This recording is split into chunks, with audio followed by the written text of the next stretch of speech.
great things from the both of them.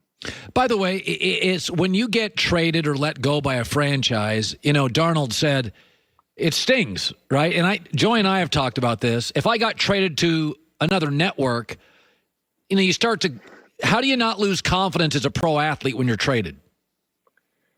It happens, man. For Sam, it's once he has success, like he'll lose every athlete. I don't care who you are, the best athletes. Everybody has lost their confidence, and the only way you can get it back is to perform up to your expectations. It's not everybody else's; it's your expectations. As long as he performs up to his expectations, which I believe are higher than anybody can put on him, he'll be fine. But it's going to take a while for him to get back to the Sam Darnold of USC, feeling like I can do whatever, whenever, and however. But with the weapons that he has in Carolina, the Jets are going to look back and say, oh, Sam can really play. We didn't surround him with the guys needed to give him the success that he should have had. Yeah. So Mark Sanchez said yesterday he likes that Zach Wilson from BYU is great in chaos. And I said, in life, whatever you're great at, you'll lean into. If you have a great singing voice, you'll sing in the car, you'll sing in the shower, you'll join a chorus. We all lean into what we're good at. And I said, what worries me about Zach Wilson, who's better in chaos, so was Brett Favre, is that Brett Favre often leaned into chaos. He didn't want to learn pre-snap. He's like, I'm not going to learn a new offense. I'm going to be a gunslinger. Big Ben's a lot like that. Ben's kind of good in chaos. Ben's never really been a sophisticated pre-snap guy. Is that if you're in chaos too much as a quarterback, then you're not audibling out of it. And that's my bigger issue. Peyton Manning wasn't in chaos. Were there players in your career, maybe Ocho was like this, that they actually perform better off script? And how does it land? How does that land for you? And how does it land as a teammate?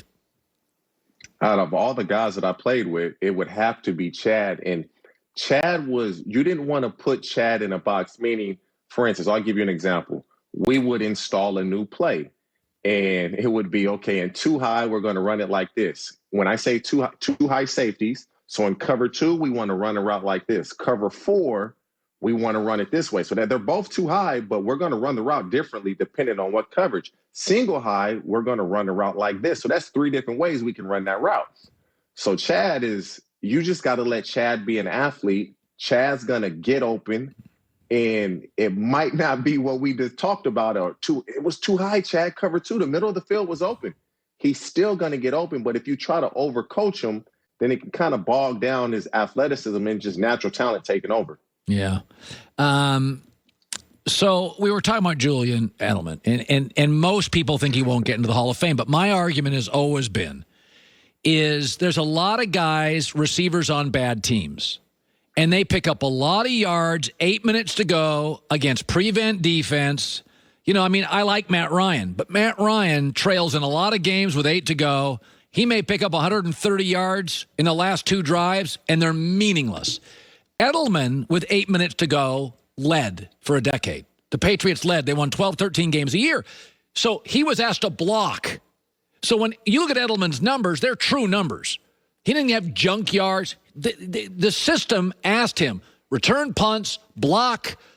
But in the biggest spots of his career, he was always better. He was great in Super Bowls, great in playoff games. And I look at him and I think, I know the numbers don't add up, but you're talking about in the history of the league, if you said slot receiver, I'd probably be like, yeah, Edelman. That's why, and I view him and I think, I don't care what position you play. If you're a top 2 or 3 at a position all time, that feels like a Hall of Famer to me. How do you view Edelman? Not a deep threat. Don't have to double cover him. Probably doesn't have the yards, the touchdowns. How do you view him having played in the NFL? I can't put Julian Edelman in the Hall of Fame, and when he sees me, he's probably going to curse me out for this. And I like him. He's a good player, but he was a role player in that system. Now, let me ask you this question. Would you take Julian Edelman over Wes Welker? Would you take Julian Edelman over Hines? But he couldn't beat out Wes Welker. He was Wes Welker's backup for a long time. He couldn't beat Wes out. So they were on the same team, and he backed up Wes Welker. Well, he couldn't beat him out. Well, he was like a 7th-round pick, and then he started returning punts. And then once they saw he could return punts and Wes Welker was getting beat up on punts, then they let Edelman do more punts. I would argue this, that position, Welker and Edelman, has a lifespan. And the minute they thought Edelman was as good or better, because I think Edelman's better than Welker, then they moved off from him. But it did take Edelman, a college quarterback, a while to figure out New England's system. Is that fair? 100% is fair. And this is how I look at the Hall of Fame for me personally. This is my, are you a Hall of Famer? Are you not a Hall of Famer? When you played, I don't care. Like the stats thing, that doesn't matter. When you played and somebody says, Colin, Joy, name the top receivers in the league. You'll name 15, maybe 20 guys before you get to Julian Edelman. And so name the top quarterbacks in the league. Brady, Manning, when they were playing, Aaron Rodgers, Drew Brees. If your name doesn't come up in the discussion, how can you be the Hall of Fame when it is the best of the best? When you say name the top DBs, Deion, Darrell Green, Champ Bailey. If your name cannot be brought into that topic of conversation, you're not a Hall of Famer. Okay.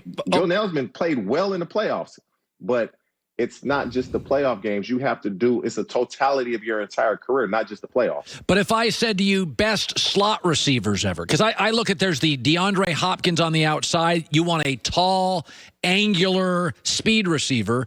Those guys often don't run as good a routes. On the inside, I need route runners.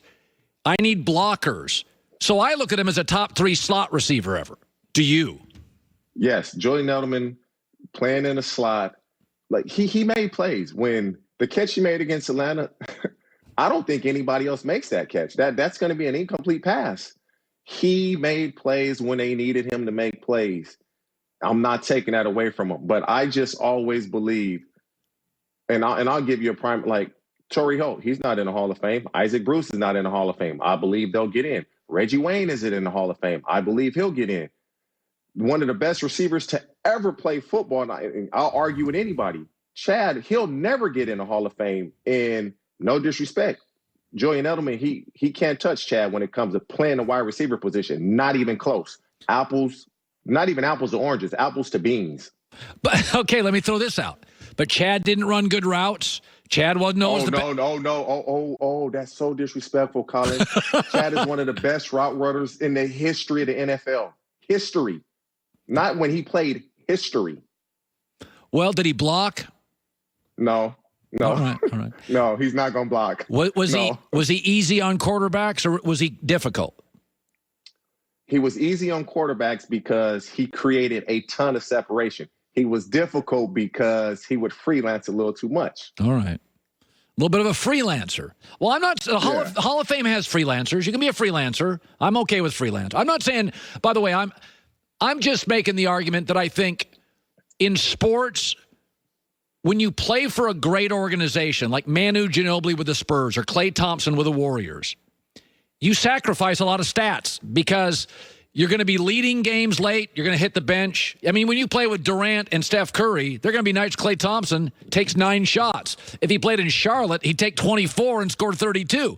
So I think, we look at Edelman and say he was elevated by the Patriots, and I think, yeah, to some degree, but I also think he didn't get any junk yards because they always led with 7.5 to go, and they just asked him, go block. Greg Jennings said that earlier. He said 7.5 minutes to go when he was in Green Bay.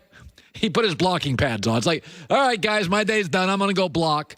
See, now, when you played... Greg Jennings was a hell of a receiver. Will he get to the Hall of Fame? If you ask me who would I take as a receiver, Greg Jennings or Edelman, I'm taking Greg. All right. You don't like short slot guys. That's okay. No, I want guys that can get open in any system. Like, if you can run routes and get open in any system, you can play. And that's, to me, is a good receiver. Can you get in the slot and get open? Can you go outside and get open? And to me, that's Hall of Fame. Can you do both? It doesn't matter where you're at. It doesn't matter what team you're on. Can I put you outside and you run a comeback? Can you run a slant? Can you go in the slot and run a choice and option route? So that's how I look at things. And the best receivers that are T.O., he can do both. Randy Moss couldn't do both, but he was so good at one, it didn't matter. All right, I'm done arguing. This was good. Hey, can you do me a favor? I never asked you to do me favors. Can you do me a favor? I got you. So do you know what the favor is going to be? No, it doesn't matter. What you need? Well, say hi to Sam Darnold. You tell him I said hi. It's funny. We talked about you today. He asked me when I was going on the show, and I said today. He's like, "Does Colin like me?" I said, "Sam, shut the. You know he likes you." He just starts laughing. You know what he did say? What? He said, "Look how I have my hat. I always wear my hat to the front." True story. How about that? He said that today. He said that today. I love Sam Darnold more today than any day ever. TJ, you know what you're doing.